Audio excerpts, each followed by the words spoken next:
মঙ্গলবার ১৬ ডিসেম্বর মহান বিজয় দিবস উপলক্ষে জয়পুরহাটের কালাই উপজেলায় যথাযোগ্য মর্যাদা ও ভাবগম্ভীর পরিবেশে বিভিন্ন কর্মসূচি মাধ্যমে দেশের বিজয়ের ৫৪ বছর পূর্তি উদযাপন করা হয়েছে।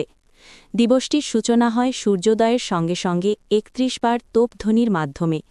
এরপর কালাই উপজেলার মুক্তিযুদ্ধ স্মৃতিসৌধে পুষ্পস্তবক অর্পণের মাধ্যমে শহীদ মুক্তিযোদ্ধাদের প্রতি গভীর শ্রদ্ধা নিবেদন করা হয়। প্রথমে শ্রদ্ধা জানান কালাই উপজেলা নির্বাহী অফিসার ইউএনও জনাব শামীম আরা।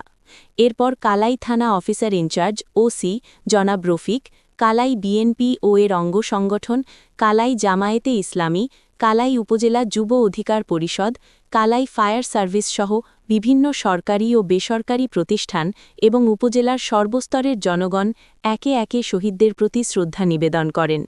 পুষ্পস্তবক অর্পণ শেষে মহান মুক্তিযুদ্ধে আত্মোৎসর্গকারী সকল শহীদের রুহের মাগফিরাত কামনা করে বিশেষ দোয়া ও মোনাজাত অনুষ্ঠিত হয়। উল্লেখ্য, ১৯৭১ সালের এই দিনে দীর্ঘ ৯ মাসের রক্তক্ষয়ী মুক্তিযুদ্ধের মধ্য দিয়ে বাংলাদেশ একটি স্বাধীন ও সার্বভৌম রাষ্ট্র হিসেবে পৃথিবীর মানচিত্রে স্থান করে নেয়। মহান বিজয় দিবস বাঙালি জাতির গৌরব ও অহংকারের প্রতীক হিসেবে প্রতি বছর দেশব্যাপী নানা আয়োজনের মধ্য দিয়ে উদযাপিত হয়ে আসছে।